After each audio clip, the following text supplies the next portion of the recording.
Magandang buhay mga kaani. Na ito na naman po si Kuya Harvest para magbigay ng konting tips and ideas po sa atin pong mga kasamang magsasaka.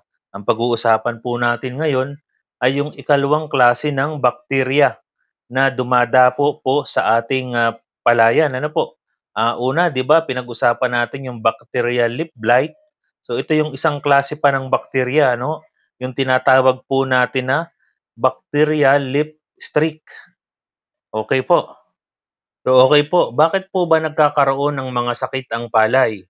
So, tatlo lang po ang dahilan niyan.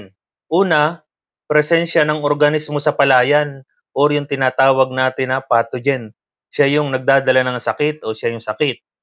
Ikalawa, susceptible ang variety o madaling tamaan yung variety na itinim natin. Sakitin siya pagdating sa particular na sakit na yon o yung BLS.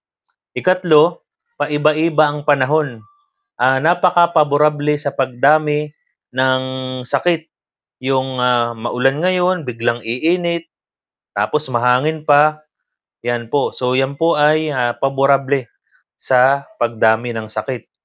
So yan pong tatlong yan, ang tawag po namin dyan ay disease triangle. Kapag absent ang isa dyan, hindi po mabubuo ang sakit.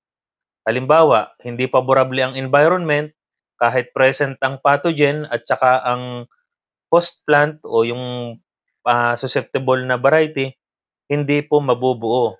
O kahit naman favorable ang environment, tapos ay naandyan yung sakit, pero matibay naman yung palay natin, meron siyang resistant sa sakit na yon, hindi rin po siya tatabla ng sakit. So, paano naman po dumarami itong mga sakit na ito? Paano sila kumakalat, ano? Number one, kontaminadong binhi. So, yung binhi nyo na naibigay sa inyo o nabili nyo, may baon-baon na sakit ng bacterial leaf streak. Ikalawa, nadadala po ng tubig. So, yung mga tubig sa irgasyon, kaya napakabilis pong kumalat ng sakit, ano?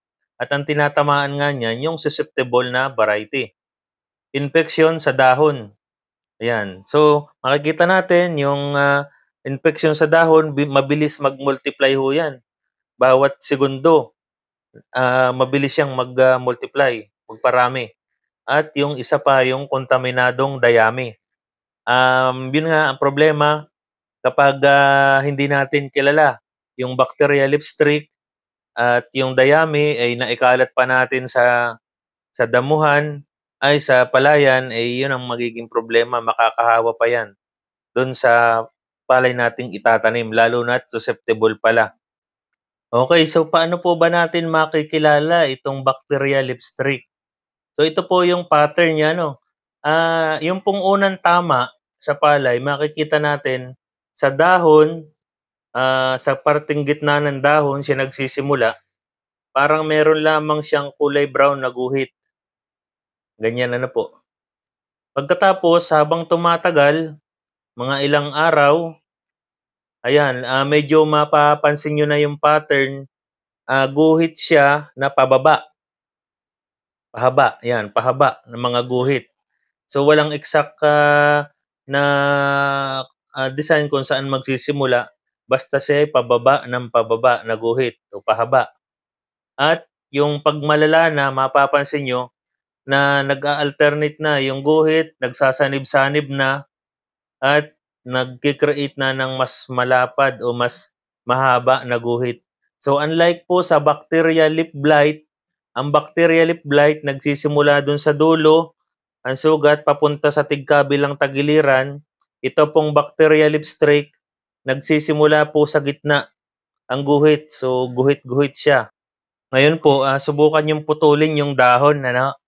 Tapos itapat niyo sa sikat ng araw. Kapag ang liwanag ay tumagos dun sa guhit, ibig sabihin positive po yan, bacterial leaf streak po talaga yan, sakit na yan. So sa anong yugto naman po ng palay ito nakakaapekto? Ito po, simula sa pagsusuwi, sa agarang pagsusuwi hanggang pagbubuntis, apektado po ang palay natin. Kaya dapat po napaka metikuloso tayo, ano? Lagi nating titingnan yung palay natin dahil every time, every day may pagbabago po nagaganap sa palay. Lalo na po yung mga panahon na napakahangin ano. So importante talaga kung gusto niyong lumaban ang palay niyo, kahit di niyo kita, eh, itanim niyo yung, matibay na variety laban sa bacterial leaf streak. Sa paano naman po natin pamamahalaan o yung management? Number one, katulad ng parati nating binabanggit, gumamit ng resistant variety para may panlaban agad kayo. Ikalawa ho, pakatihan ang palayan, good drainage. Alam niyo ho, ang mga bakterya ay ayaw na ayaw ng lugar na mainit. O yan, kaya pag pinakatihan nyo, ay mababawasan talaga sila. So ikatlo, hindi dikit-dikit ang palay, may 20 by 20 centimeter na pagitan para yung sikat ng araw makapenetrate hanggang sa lupa. At kasunod, gumamit ng recommended rate ng nitrogen fertilizer. Ang sobrang nitrogen po ay nagpapabilis ng pagdami lalo ng bacteria leaf streak dahil yung nitrogen ay nagpapalambot ng katawan at dahon ng palay, so paborable ho yun sa kanilang pagdami. Siyempre, yung kalinisan po, mas maganda laging malinis ang paligid ng ating mga palayan. Pagpapahinga ng lupa, ang fallow period o pagpapahinga ng lupa sa loob ng isang buwan ay nakakatulong upang ma-break yung cycle ng bacterial leaf streak. So, lalo na't kung mainit, mamamatay sila, wala silang pagkain, ay di walang hindi magtutuloy yung bacterial leaf streak. So, patuyuin ang lupa matapos umani. O di katulad din po nung fallow period. Okay, so kung kinakailangan naman po at 'di na maiiwasan, gagamit tayo ng mga chemical application, pwede po tayong gumamit ng combination ng, bactericide, fungicide. Ito po yung mga copper-based fungicide. Ano po, dapat merong copper base, sa pagbili niyo ng mga fungicide na ito. Katulad ng BLB Stopper, Punguran OH, Coside, Ionic Copper Concentrate. Ito, effective ito, nasubukan ko na ho talaga ito. Organic pa.